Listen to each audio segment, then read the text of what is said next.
You're listening to 4CRB's interviews and talkback series. Welcome to the studio, Supreme Court Judge David Ashton Lewis. Thank you very much. It's good to be here. Good to see you, Colin. It is. And Good obviously to see you welcome also. to all the listeners.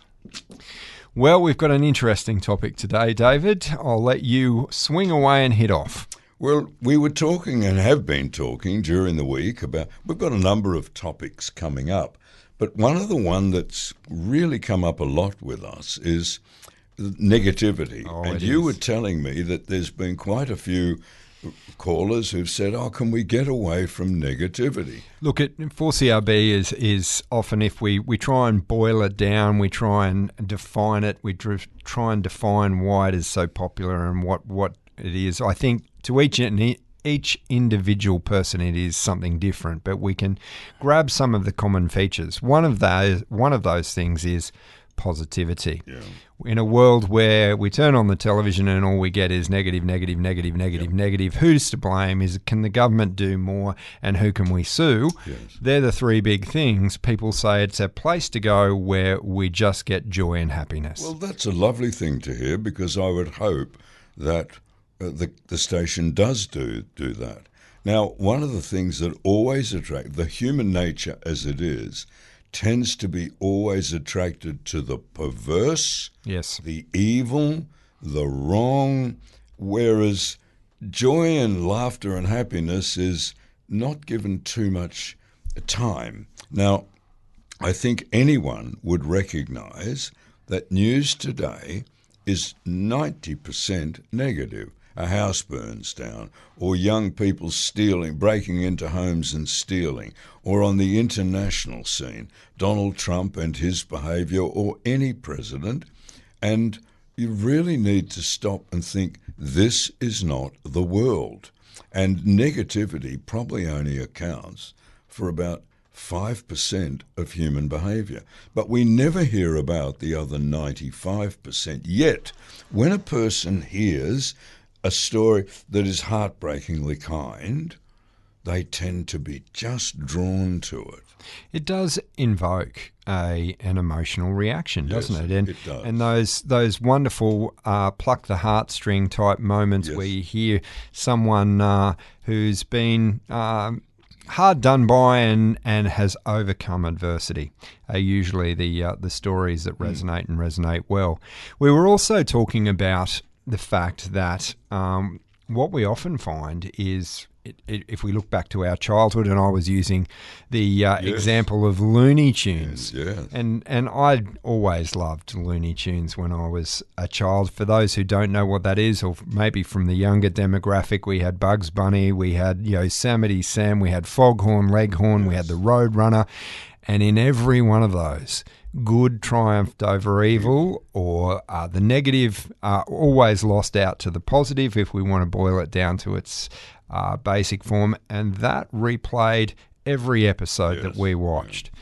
Now, to me, that's a great positive place for society, because it reinforced with every episode we watched, well, you don't want to be on the bad side because you never win. No, and it's destructive. It is destructive. Poor old Coyote and Roadrunner, he had rocks dropped on him. It was amazing, their survivability, though, because this 10-ton rock that the Roadrunner pushed on him, then he crawled out from underneath it and kept chasing him. So at least that was good.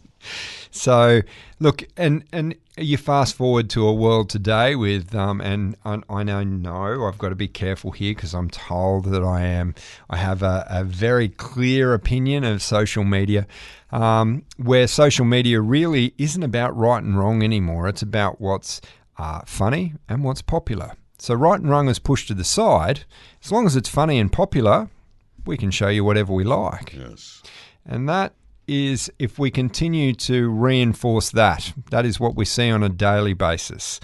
My son showed me one where this guy said it was 500,000 likes. For those of you who don't know what a like is, people who say, I like that video, yes, or jail. What was he doing? He was running up the backside of someone in a car with his car.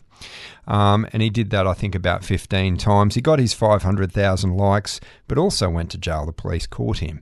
But we don't think of the other side of the fence, the inconvenience of the people that he rear-ended and the work that had to be done and insurance companies that were involved. And the he people would have had no money or no insurance. Sure. So these are, and we have a laugh and we giggle and people turn it on social media and not thinking of the other side of the coin now because it was popular or it was funny or whatever the attraction was at the time.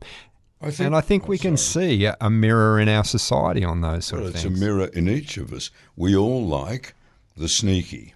We all like the naughty. Yeah. We all like the, I want to see. But we also have in 99% of people good hearts. We do. And what I think we should eventually, hopefully, get to a stage where there is more emphasis on highlighting the goodness of a human. I agree. And look, the comments this week, and David started the show with, we're hearing that can we have a focus on the positive. We've got what's happening in Venezuela. We've now got what's happening in Iran. We've had recently what happened in Bondi. Negative. There's are some wonderful things that are also happening in the world, but again, they don't make the news. You're quite right, and it's selective because if the press took as much time to speak to Venezuelans who would say, we suffered under Maduro, we're so glad he's gone, thank you, United States. Now, I've seen a few of those reports, but they are few and far between. You're shown people protesting in Caracas, capital of Venezuela, but that terrible thing that was done to Maduro, and then a journalist who at least wanted to question that said, this is the main street in Venezuela. In the side streets, there is nothing. Yeah, wow. Whereas when you look at what's happening in Iran, the people are finally coming out in their tens of thousands and saying, we want freedom to think. We want freedom to speak. But sadly, the press does not. And you were mentioning a former federal member, state member here, who she and her office had decided for a month they would only put out information on positive things. And she was pulled up by the party she was in and told, you won't do that because positive things don't win votes. Now that's arrant nonsense. Negative things can drive people to a state of what you've reached. I'm just not interested anymore. I'll turn the television off. Positivity always attracts the human heart. It does, doesn't it? And it is just as addictive as the negative, as long as we focus on it, because those good feelings are great feelings. Well, we know that, what is it called? Serotonin gets released in the human brain when something good is shown, something courageous, something brave. And yet, when I'm not a medical, so if I'm wrong, all you medicos out there, correct me. But showing negativity doesn't release anything positive into the human brain. No. Well, look, it's interesting to see the differences in our society today, and I fear that at times I'm starting to get to the same old idiom of, I'm getting a little old and crotchety, and my view of the world is becoming pessimistic. I can't help but think that the world has changed from what I grew up in the 80s. It certainly has. I mean, but it's not the first time. The world's been changing since day dot. Since day one. And that's fine. But we try to, I hope, tweak things. So we correct imbalances. We rebalance. And I agree with you. I have found that the constant reporting of negative things has made even the news of less importance to me. To me too. Yeah. I find now that I focus more on the Daily Oz or those sort of things. ABC to a point until I find that their skew gets under my skin as well. Yes. But that's the bit that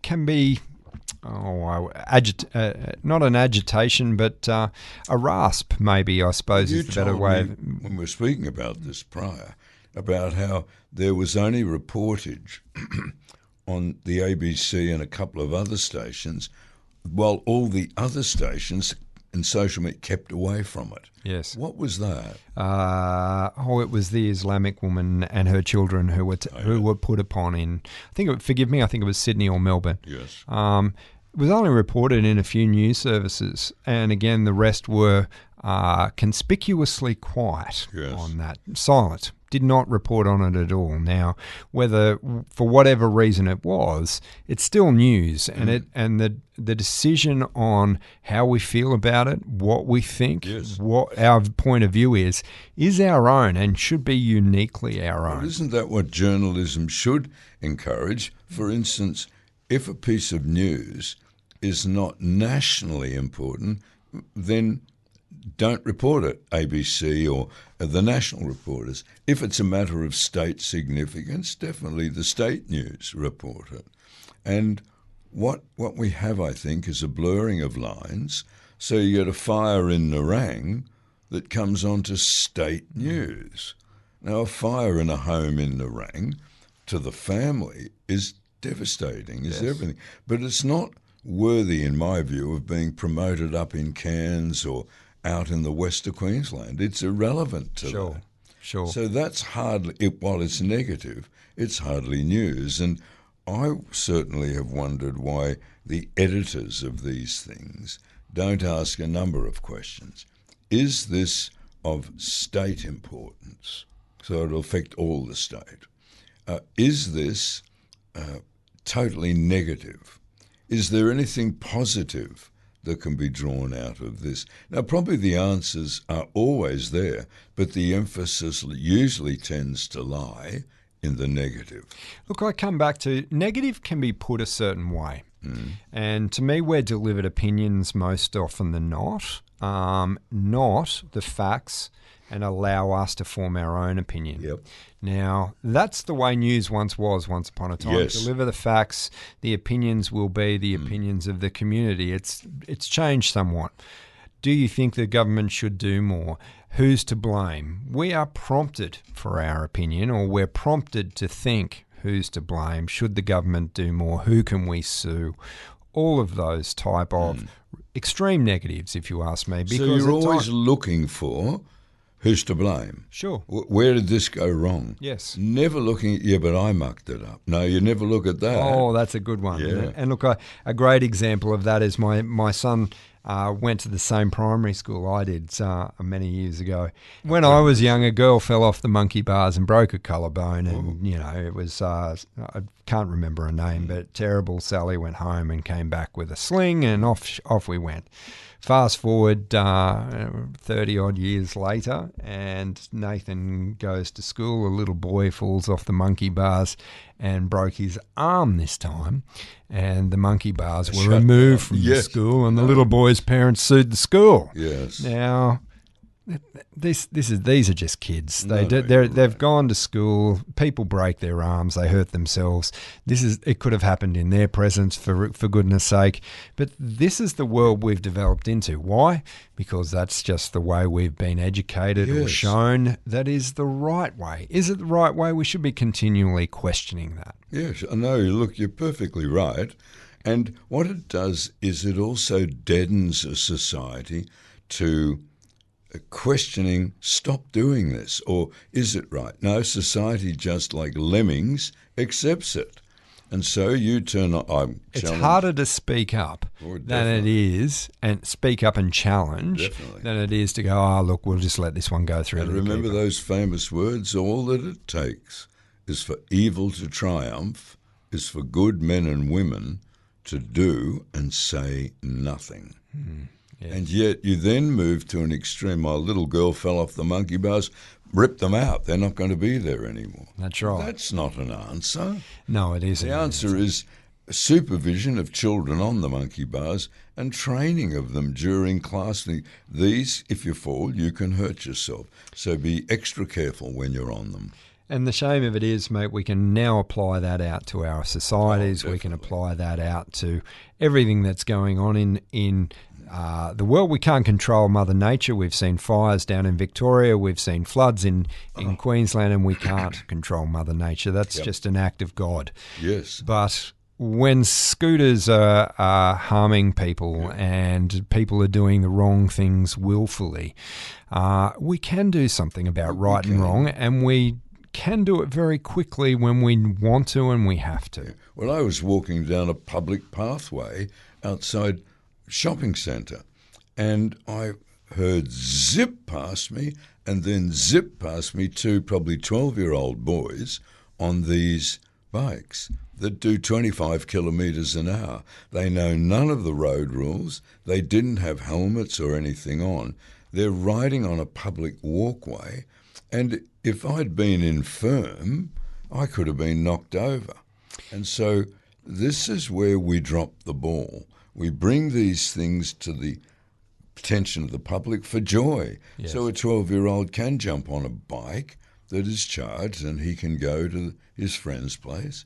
But we then stop halfway in telling them, but now what are your responsibilities on this? You never hear that. No, you don't anymore, do you? Look, they're our challenges. Yes. And again, we always say on this show that we must do more, we have to do more, and you often find that it can be overwhelming, like politics to a certain point. And at times you and I will have discussions off air and we'll have discussions on air about our political environment. And again, it's still, we're managing that. You boil it down to its original preface. Rights and responsibilities, as you say, with respect to these people who are riding these scooters. When it comes to the political component, what is right and what is wrong? And if it's wrong, we need to correct it. On the flip side of the coin, now we pour in, these people are voters too. Some parents have actually paid lots of money for these types of things. And now we overcomplicate the question before us. What's right and what's wrong? We still need to be in politics. We need to make sure that we maintain the votes that we need to stay here. Oh dear, doesn't this question that is before us become more complicated than what it actually should be? What is right and what is wrong? Yeah, and right and wrong is a very fluid concept. What is right to one culture, one religion, one social constructed society, what is right to them is found to be abhorrent by another.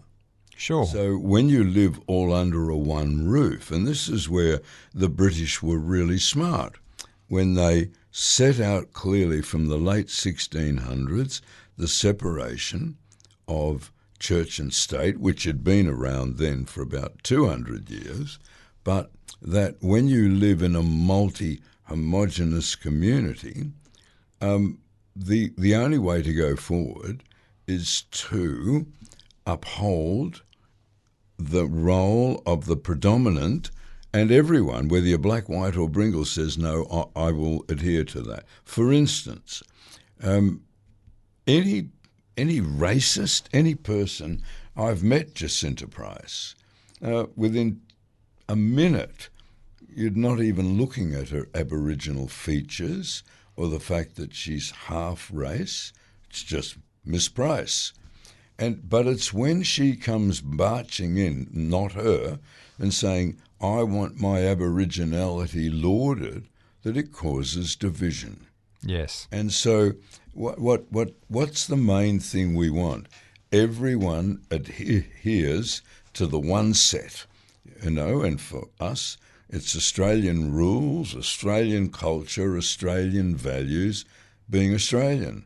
But when you get people, and it mainly comes from the left, no, we've got to have multiculturalism, so there'll be one segment of your society that doesn't agree with those views. And so they quietly not follow them.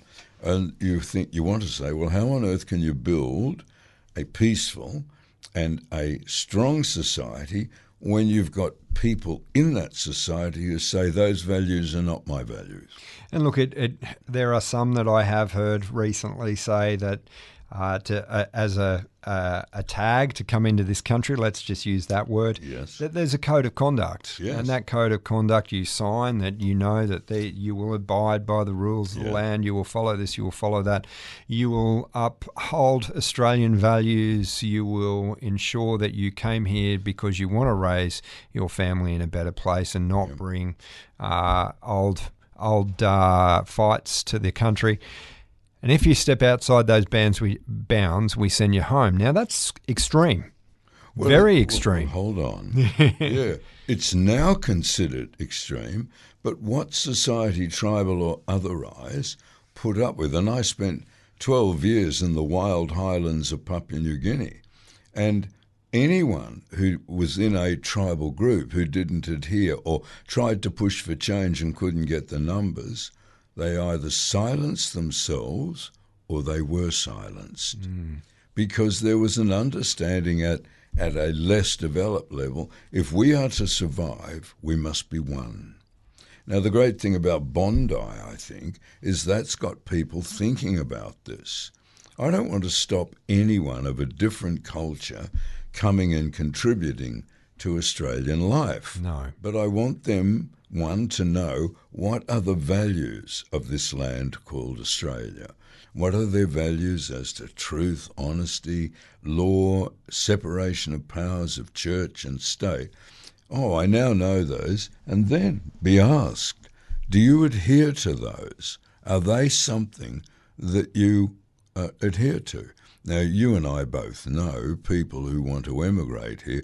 They are the yes people. Yeah, sure. Tick. Yes. And when you've got bad questioners, bad investigators, which we have, that's why Bondi happened, and we've let people in who have no desire to be part of us, who in fact don't like us.